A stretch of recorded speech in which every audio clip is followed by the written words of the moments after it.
Hello, thanks for joining us on African Broadcasting Network News. I am Temi Akriene. First, the headlines. Senate President Bukola Saraki promises Nigerians a quick passage of the Petroleum Industry Bill.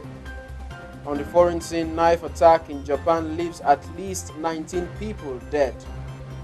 And on sports, FIFA aims to increase the number of teams in the World Cup tournaments to 40 by 2026.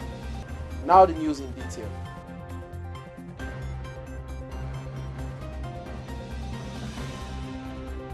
Senate President Dr. Bukola Saraki has set up two committees to reform the country's national budgeting process. In a statement issued by the Office of the Senate President, the committees are charged with the responsibility of closing the structural and procedural gaps that limit transparency and accountability in the budget process and fiscal discipline.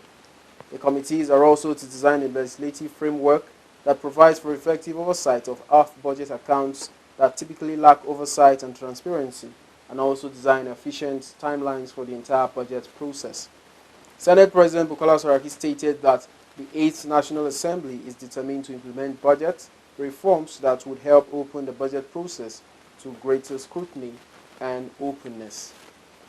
And still on the Senate President, he assured Nigerians that the passage of the Petroleum Industry Bill (PIB) would be accelerated once the Senate resumes from its recess.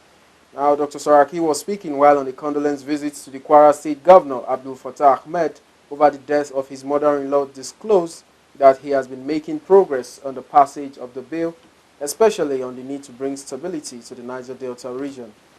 He emphasized the need to dialogue with the militants to prevent further attacks on oil installations, saying the effect is being felt by all Nigerians.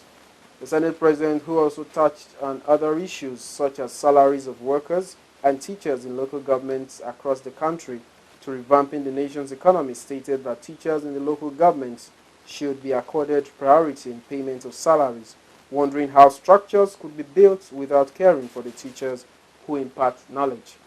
He added that the National Assembly would monitor and ensure that the executive arm of government declares all revenue accruing to the country. And